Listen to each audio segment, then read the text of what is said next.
The song was the loudest thing in the world. It wasn't a pretty sound, not like the songs on the radio. It was a rumbling, happy mess of voices. Aunt Carol's was wobbly and high, and Grandpa hummed more than he sang, but everyone was smiling, their faces lit by the 9 little flames dancing on Jack's cake. The cake was a chocolate universe with a racetrack on top, and a little blue car was frozen right at the finish line. My brother Jack sat in the middle of it all, his face glowing. He looked like a king. I tried to sing with them. I opened my mouth, but the words for Jack's birthday got stuck somewhere in my throat, tangled up with the words from my own birthday. My birthday was yesterday. I was 8. There was no cake, no song, no wobbly-voiced aunts. There was just a Thursday. My voice was a tiny, lost thing, so I just closed my mouth and watched. Jack puffed up his cheeks, his eyes squeezed tight, making a wish. I knew his wish was probably for the big red bike he'd been talking about for a month. My wish from yesterday had been simpler. I just wished someone would remember. Yesterday, I had woken up with a fizzy feeling in my tummy, the kind of feeling you get when you know the day is special. I put on my best dress, the yellow one with the daisies on it, and I didn't even complain when Mom told me to brush my hair. I came downstairs, ready for the happy birthday that was supposed to hit me like a wall of balloons. But it never came. Mom was on the phone, her voice hurried, talking about a meeting. Dad was trying to fix the toaster, which was making a sad clicking noise. Jack was watching cartoons, his cereal bowl balanced on his knees. I stood in the doorway for a whole minute, which feels like an hour when you're 8. I waited. Nothing. I'm 8 now, you know, I said to Dad's back. That's nice, sweetie, he said, not turning around. The toaster clicked again, angrily. At school, my teacher, Mrs. Davison, had a chart with everyone's birthday on it. There was a little gold star next to my name. Lily, October 19th. She didn't say anything either. I thought maybe she'd let me wear the birthday crown that sat on top of the bookshelf, but she never did. The day just kept going, a normal, boring school day. When I got home, the fizzy feeling was gone. It had been replaced by a heavy gray stone in my stomach. The house was quiet. For dinner, we had chicken. It was just chicken. Then, it was time for bed. Mom kissed my forehead. "Sleep tight, sweetie," she whispered. The stone in my stomach got a little heavier. I had waited all day, and the day was over. 8 years old felt exactly like 7, only quieter. Now, watching the candlelight flicker on Jack's face, it felt like all the noise that was missing from my day had been saved up for his. The clapping started as he blew out all 9 candles in one big whoosh. It was like a sudden thunder in the small living room. Everyone cheered. Jack grinned, a puff of smoke curling up past his nose. I felt like I was made of glass, like everyone could see right through me to the racetrack on the cake behind me. I clapped too, but my hands made no sound. Mom took the silver cake knife, the one we only used for special days, and its side gleamed under the living room lights. She cut the first piece. It wasn't just the biggest piece, it was the center, the heart of the chocolate racetrack, the part that held the most frosting. "For the birthday boy," she announced, her voice full of a song-like quality, and the room erupted in another round of applause that felt even louder than the first. The slice was a thick, triumphant wedge of chocolate and frosting, with the little blue race car sitting perfectly on top. Dad handed the plate to Jack as if it were a trophy. Jack didn't hesitate. He immediately dug his fork into the side of the car, scraping a deep line through the blue frosting and leaving a smear across the sugary hood. He then used his finger to scoop up the blue streak and put it in his mouth.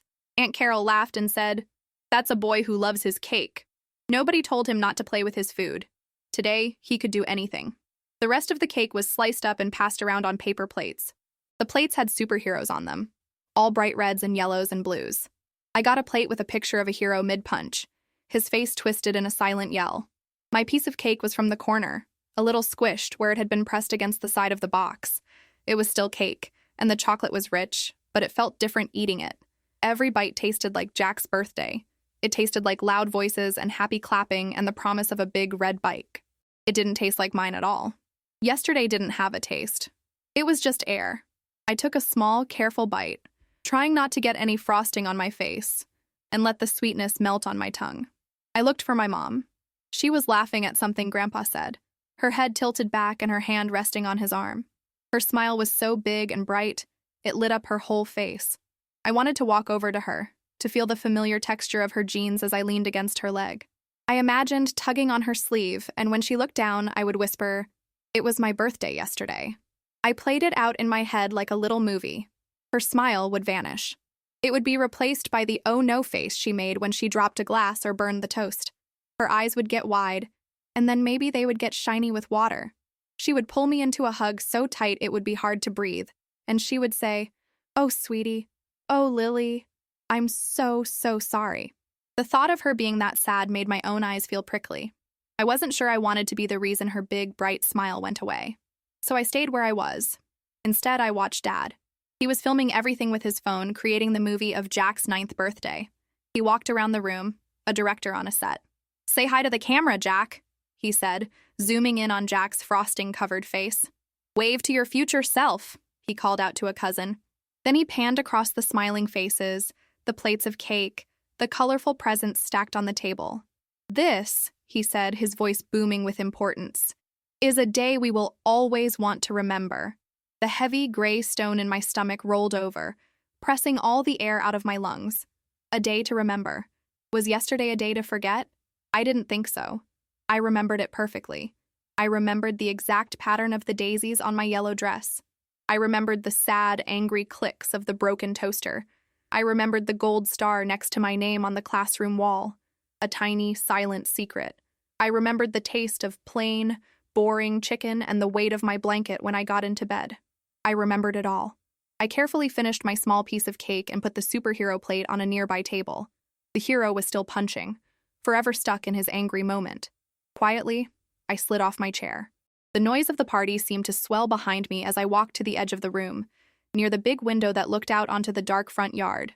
My reflection looked back at me. It was a little girl in a yellow dress, standing alone while a party bounced and buzzed behind her.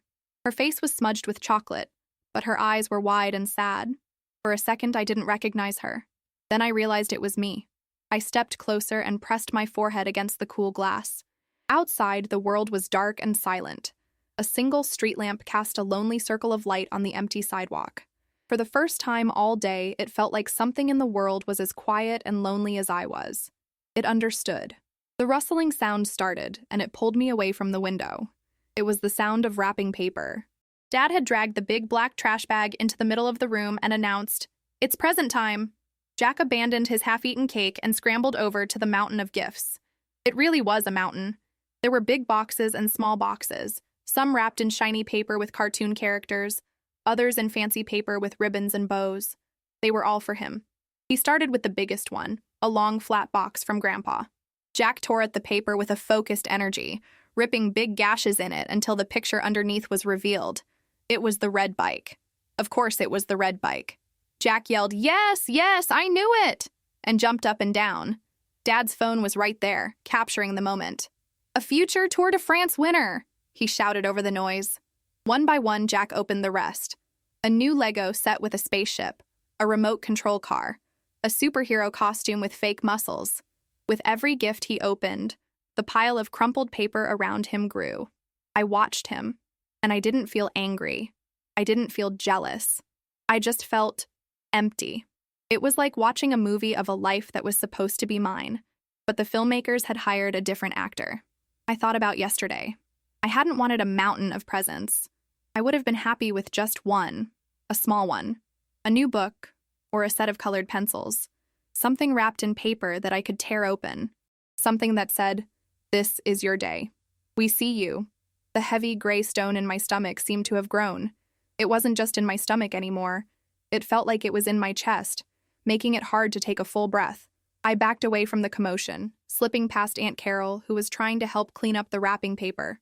I found myself in the quiet hallway that led to the bedrooms. From here, the sounds of the party were muffled, like they were coming from a neighbor's house. "Are you having a good time, sweetheart?"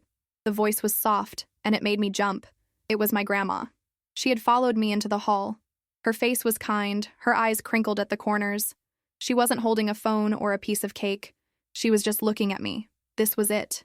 This was my chance. I could tell her. I could whisper the secret I had been holding all day. The words came all the way up my throat. It was my birthday yesterday, and everyone forgot. They were right there, sitting on the tip of my tongue, ready to jump out. But I looked at her kind face, and I thought about what would happen. She would get that sad look in her eyes, the same one she got when she talked about her dog that died a long time ago. She would probably go into the living room and whisper to Mom, and then Mom's bright smile would disappear, and Dad would stop filming, and Jack's perfect day would be ruined. It would be my fault. I would be the one who threw a rock into the happy, noisy pond of Jack's party. So I swallowed the words. I swallowed them so hard it felt like I was swallowing another stone. I gave her a tiny nod. "I'm just tired," I said. My voice sounded small and strange in the quiet hallway. Grandma smiled gently. "Big parties can be tiring," she said, stroking my hair. Her hand was warm. For a second, I leaned into her touch. Then I pulled away. "I need to use the bathroom," I lied. She nodded and went back to the living room. I watched her go, and then I turned and walked into the bathroom, closing the door behind me. I didn't turn on the light. I just sat on the edge of the tub in the dark, and finally, I was completely alone. The only sound was the quiet hum of the fan, a sound that didn't ask me to be happy. The darkness in the bathroom was a relief, a soft, quiet blanket that didn't expect a single thing from me. It smelled faintly of soap and towels. The only light was a thin, bright line under the door, a crack that let in a sliver of the party she was hiding from. The only sounds were the gentle, constant hum of the ventilation fan and the distant, muffled thump, thump, thump of the party music. For the first time in hours, I could hear my own breathing. In, out, in, out. I didn't have to be the girl in the yellow dress. I didn't have to try to arrange my face into a smile. I could just be Lily. And Lily was sad. I sat on the cold edge of the bathtub and hugged my knees to my chest, trying to make myself as small as possible, as if I could shrink until I disappeared completely. The heavy gray stone was still there, but in the silence, I could finally feel its true shape. It wasn't just a stone anymore. It had grown into a giant, tangled knot of feelings. There was the sharp sting of being forgotten, but tangled up with it was a hot flicker of anger at how easy it had been for everyone. And underneath all of it was a deep, lonely ache that spread from my chest all the way to my fingertips. A tear I hadn't even felt coming slid down my cheek, hot and fast against my cool skin. Then another. I didn't sob or make a sound. The tears just fell, silent and secret, a quiet rain that only I could feel. I thought about birthdays. I had always believed they were a kind of magic shield. For one whole day, nothing truly bad was supposed to happen. For 24 hours, you were the most important person in your own little world.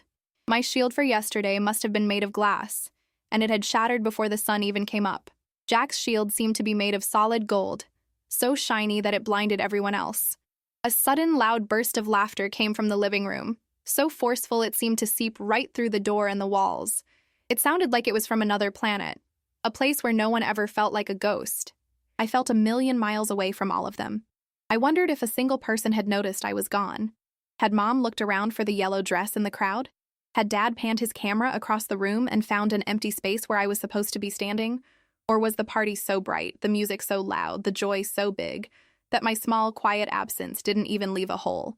Then, a sudden sharp rap, rap, rap on the door made me jump so hard my teeth clicked together. "Lily? Are you in there?" It was Jack. His voice was loud and excited, still buzzing with the energy of presents and cake. I frantically wiped my cheeks with the backs of my hands. My skin felt raw and sticky. "I'm busy," I said, my voice coming out as a little croak that didn't sound like me at all. "Dad says it's time to go outside and try out my bike. Everyone's going. Are you coming?" he asked. The question wasn't an invitation. It was an announcement. The next scene in the movie of Jack's perfect 9th birthday was starting, and he was calling me to my place on the set. I didn't want to see the shiny red bike. I didn't want to stand in the chilly night air and watch him wobble up and down the driveway while everyone cheered for him. I wanted to stay in the dark, quiet bathroom until everyone went home and the house was silent again. "I don't feel good," I said. It wasn't a complete lie. The knot in my chest was real, and it was making my stomach hurt with a dull, throbbing pain. There was a short pause on the other side of the door. "Oh," he said, and the single word was empty of any concern. "Well, okay." I heard the squeak of his sneakers on the hallway floor as he turned and ran away, his footsteps quickly fading as he rushed back to the noise. He hadn't asked what was wrong. He hadn't said, "I hope you feel better."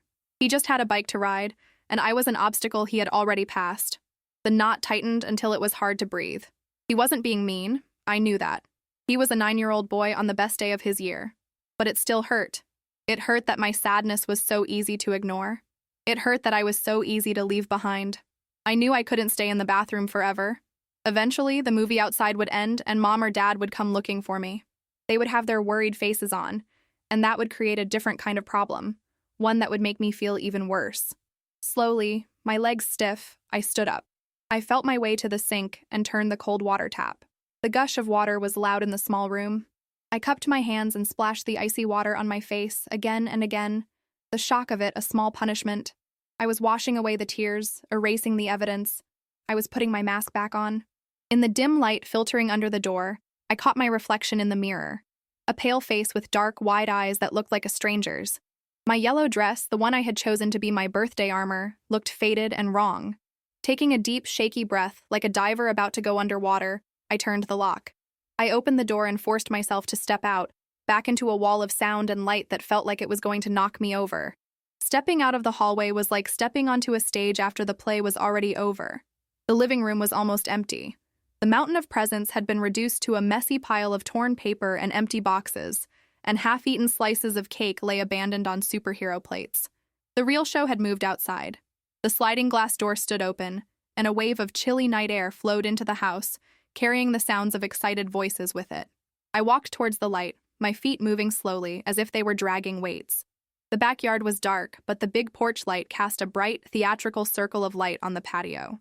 In the center of that circle was Jack, wobbling precariously on his new red bike. Dad was jogging alongside him, one hand on the back of the seat, his face a mixture of pride and concentration. "That's it, buddy. Keep pedaling. Look ahead," he coached, his voice full of encouragement. Mom stood on the edge of the patio, her arms wrapped around herself against the cold, a huge smile on her face. Grandpa, Grandma, and my aunt and cousins were all there, a small, happy audience watching the star of the show. I stopped in the doorway, my body half in the warm, messy house and half in the cold night. No one saw me. I was in the shadows, just outside the circle of light, and it felt like that was where I belonged. I watched Jack take his first few independent pedals, the bike lurching forward as Dad finally let go. A collective cheer went up from the little crowd.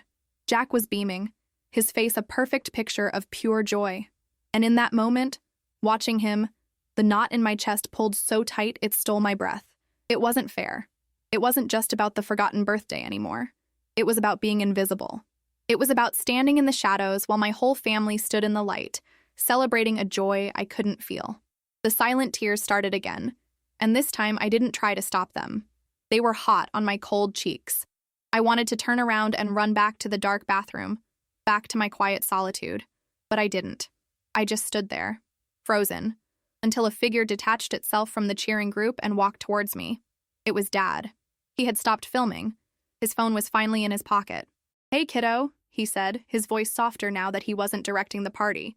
"You're missing the big debut. He's a natural, isn't he?" He looked back at Jack, a proud smile still on his face. Then he looked back at me, and for the first time all day, he really looked at me. His smile faltered, his eyes focused on my face, on the tear tracks glistening in the porch light. His gaze dropped to my dress, the yellow one with the daisies. It was my special occasion dress, the one I had worn on my first day of kindergarten, the one I had worn in our last family photo, the one I always wore when I wanted to feel important. I saw the change in his face. It was slow, like the sun disappearing behind a thick cloud. His brow furrowed. His mouth opened slightly. The pieces were clicking into place, one by one, assembling a picture he hadn't wanted to see. "The dress," he whispered, his voice barely audible. He looked from the dress to my face, and then his eyes widened in horror. "Lily! Oh, no!" The words were so quiet, but they hit me with the force of a thunderclap. He remembered. The knot inside me didn't disappear, but it loosened its grip, just enough for me to take a shaky breath. He knelt down in front of me, right there in the doorway, ignoring the cheers for Jack in the background. "Lily, sweetie, your birthday. It was yesterday, wasn't it?" I couldn't speak. I just nodded, a fresh wave of tears blurring my vision. His face crumbled. It was worse than the "oh no" face I had imagined Mom making. This was a look of deep, profound regret. He reached out and pulled me into a hug, crushing the yellow daisies of my dress against his chest. "Oh, Lily," he said, and his voice was thick with emotion. "I am so, so sorry. We were so caught up with Jack and the party plans. There's no excuse. I'm so sorry, baby girl." He held me for a long moment, and I buried my face in his shoulder, finally letting the silent sobs shake my small frame. He didn't let go. He just held me tighter. From over his shoulder, I saw Mom looking our way. She had seen us, and the smile had vanished from her face, replaced by a look of confusion, then dawning horrified realization. She walked over, her steps quick and urgent. "What is it? What's wrong?" she asked. And then she saw my face, and she saw the look on Dad's face, and she knew. "Oh, my sweet girl," she whispered, her own eyes filling with tears. She knelt down too, her hand stroking my hair. "We messed up. We really, really messed up. We're so sorry." They didn't make a big scene. They didn't rush out to tell everyone and ruin Jack's moment. They stayed right there with me, in the shadows of the doorway, wrapping me in a cocoon of whispered apologies. The heavy gray stone in my stomach wasn't gone, but it had shrunk. It was smaller now, a pebble instead of a boulder. Being seen, being remembered, even late, was the only present I had really wanted. Later that night, long after everyone had gone home and Jack was asleep, dreaming of racetracks and red bikes, Mom and Dad came into my room. They were carrying a single chocolate cupcake with one bright yellow candle lit in the middle. They sat on my bed, one on each side, and they started to sing. It wasn't the loud, messy song from the party. It was quiet, and their voices were a little shaky, but it was just for me. "Happy birthday to you, happy birthday to you, happy birthday, dear Lily. Happy birthday to you." I blew out the candle, and in the soft glow of my bedside lamp, I saw their faces. They weren't just looking at me. They were seeing me. And I knew that tomorrow we would have another birthday. My birthday. A quiet one, but it would be mine.